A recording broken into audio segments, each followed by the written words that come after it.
मुशोकु टेंसेई में रूडियस का ब्रोकन होना बहुत नॉर्मल सा लगता है। उसके पास इनॉर्मस माना पूल है, साइलेंट इंकांटेशन की मास्टरी है, डीमन आई ऑफ फोरसाइट है, उसके पास अपने प्रीवियस लाइफ के साइंटिफिक नॉलेज भी है एंड भर भर के बैडीज भी है। इसलिए ऑन पेपर रूडियस बहुत ज्यादा स्ट्रॉन्ग लगता है। इस स्टोरी के एंड तक वो one of the strongest human combatant बन भी जाता है। लेकिन इस सीरीज में एक ऐसा कैरेक्टर भी है जो कि रूडियस को अपने पीक के ऊपर नॉर्मल ह्यूमन की तरह फील करवा सकता है। जब रूडियस ने चड्डी पहनना नहीं सीखा था तब से वो बंदा इस वर्ल्ड को बार बार रिपीट किए जा रहा है अपने सुबारू की तरह एंड उसको अपना हर प्रीवियस फेलियर याद है। मैं बात कर रहा हूं द 100 ड्रैगन गॉड ऑर्स्टेड की। तो आज की इस वीडियो में बात करेंगे कि ऑर्स्टेड आखिरकार कितना ज्यादा स्ट्रॉन्ग है, वो इतना ज्यादा स्ट्रॉन्ग बना कैसे है, उसका कर्स एक्चुअली में है क्या। इसमें लाइट नॉवेल के भर भर के स्पॉयलर्स होने वाले हैं, तो मैंने तुम्हें पहले ही वार्निंग दे दी है। लेकिन हम सबसे पहले रूडियस को समझते हैं, क्योंकि रूडियस इतना ओवर पावर्ड होने के बावजूद एक सिंपल टेक्निक तोकी को यूज नहीं कर सकता है। तोकी बेसिकली बैटल हो रहा होता है जो कि हर हाई क्लास वॉरियर यूज करता है। उससे तुम अपनी स्ट्रेंथ, स्पीड, ड्यूरेबिलिटी इन सारी चीजों को बढ़ा सकते हो एंड तुम जितने भी हाई क्लास स्वॉर्ड्समैन को देखोगे वो तोकी को प्रॉपर्ली यूज करते हैं। रूडियस अपने लीपलेस फैक्टर की वजह से तोकी को यूज नहीं कर सकता, तो उसने अपना प्लान ही चेंज कर दिया। उसको लगा कि अगर मैं तोकी को यूज नहीं कर सकता तो मैं ऐसा मैजिक डेवलप करूंगा कि मुझे तोकी यूज करने की जरूरत ही ना पड़े। वो बंदा लॉन्ग रेंज मैजिक को यूज करता है, डीमन आई को यूज करता है एंड बेसिकली खुद से ही मैजिक आर्मर बनाता है, बहुत सारी वेपन्स बनाता है, ताकि अगर वो फिजिकली इतना ज्यादा स्ट्रॉन्ग ना बन पाए तो अपनी वेपन्स के साथ वो इतना ज्यादा स्ट्रॉन्ग बन पाए। एंड हम उसकी फिलोसॉफी को वॉल्यूम 15 में भी देखते हैं जब रूडियस ऑर्स्टेड को असैसिनेट करने जाता है। हम जानते हैं भाई ऑर्स्टेड कितना ज्यादा ओवर पावर्ड है। रूडियस को भी ये बात पता थी, तो वो ये नहीं सोच रहा था कि भाई मैं तो फिजिकली स्ट्रॉन्ग हूं ऑर्स्टेड से। वो ये सोच रहा था कि मैं कैसे कौन सी वेपन्स को यूज करूं, कौन सी स्ट्रेटेजी को यूज करूं, कैसे टेक्निकल टर्म्स के अंदर मैं ऑर्स्टेड को एक्चुअली में मार सकता हूं। एंड वो ऐसी ही प्रिपरेशन करता है, बहुत सारी वेपन्स बनाता है, बहुत सारी स्ट्रेटेजी बनाता है एंड देन ऑर्स्टेड के सामने लड़ने जाता है। एंड इस फाइट के अंदर रूडियस अकेला भी नहीं होता है, उसके पास रूइजर्ड था, एरिस भी थी एंड ये तीनों जब ऑर्स्टेड के सामने लड़ने जाते हैं ना तो ऑर्स्टेड इनकी बैंड बजा देता है। मतलब रूइजर्ड जिसको एक लेजेंडरी वॉरियर माना जाता था, अपना ऑर्स्टेड उसको लिटरली इनकैपेसिटेट कर देता है, रूडियस को भी एक मॉर्टल इंजरी दे देता है एंड इस पूरी फाइट को वो आसानी से जीत लेता है, आसानी से कंट्रोल कर लेता है। एंड यहाँ पे ही तुम्हें पता चलेगा कि रूडियस अगर यहाँ पे है तो ऑर्स्टेड भाई साहब यहाँ पे चल रहा है। मतलब इतना बड़ा डिफरेंस है उन दोनों के बीच में। एंड तुम इस बात को भी सोच सकते हो कि अगर ऑर्स्टेड इतना ही ज्यादा स्ट्रॉन्ग है तो वो हितोगोमी को ही क्यों नहीं मार देता।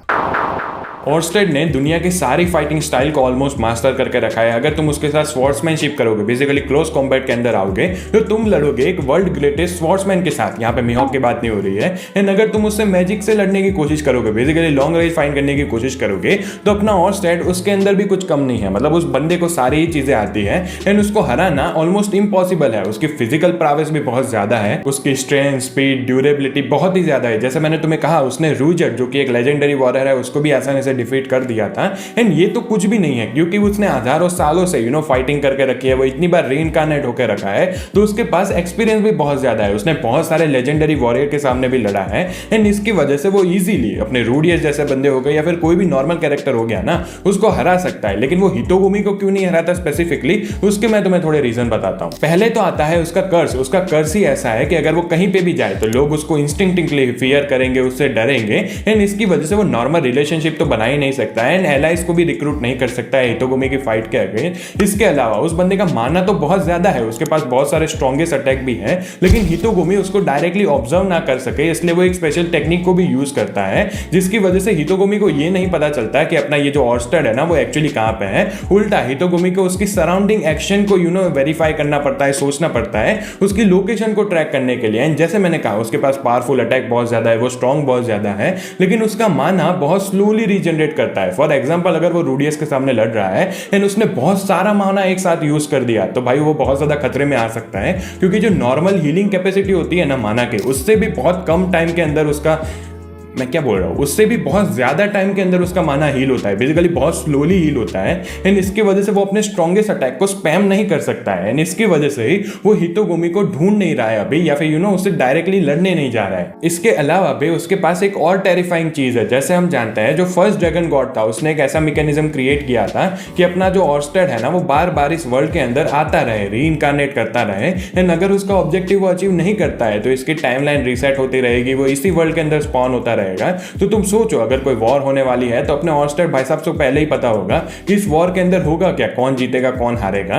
एंड उसने ऐसे अटेम्प्ट बहुत सारे करके रखा है, उसके पास लिटरली थाउजेंड्स ऑफ ईयर का एक्सपीरियंस है एंड इसकी वजह से वो बहुत ज्यादा ओपी भी बन जाता है।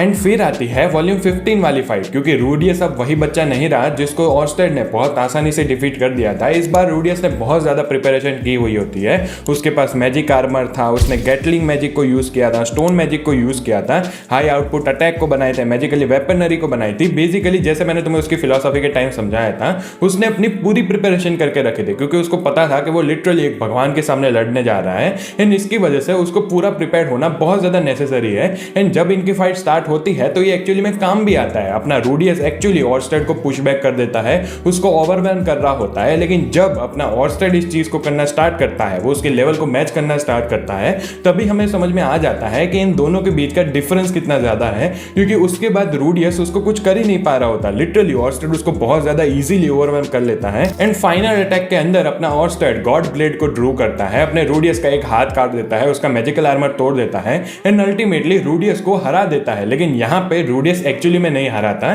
क्योंकि इस फाइट के अंदर ऑर्स्टेड को एक बहुत इंपॉर्टेंट चीज पता चलती है कि रूडियस उसकी एक्चुअली में मदद कर सकता है। क्योंकि अपने ऑर्स्टेड भाई साहब ने बहुत सारी टाइमलाइन में जिया हुआ है, इस वर्ल्ड को बार बार रिपीट किया है, तो उसने जितने भी बार इस वर्ल्ड को रिपीट किया था उसमें हर बार जो रूडियस था ना, वो बचपन में ही मर जाता था, मतलब कभी वो बड़ा हुआ ही नहीं था।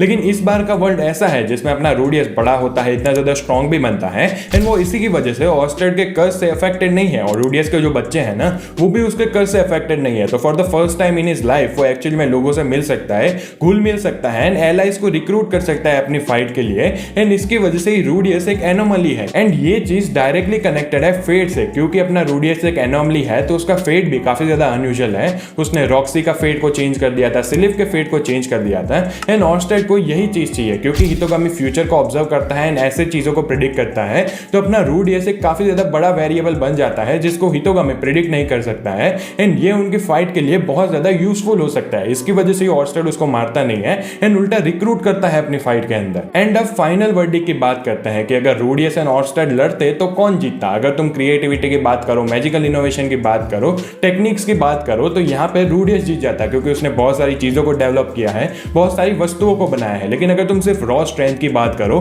कॉम्बैट मास्टरी की बात करो, स्किल्स की बात करो, तो यहाँ पे नॉट इवन क्लोज है। बेसिकली इजीली ऑर्स्टेड जीत जाएगा। एंड ये तुम्हें अब तक पता भी चल गया होगा कि अगर सिर्फ स्ट्रेंथ की बात आ रही है, सिर्फ फाइट की बात आ रही है, तो ऑर्स्टेड को कोई भी नहीं हरा सकता है।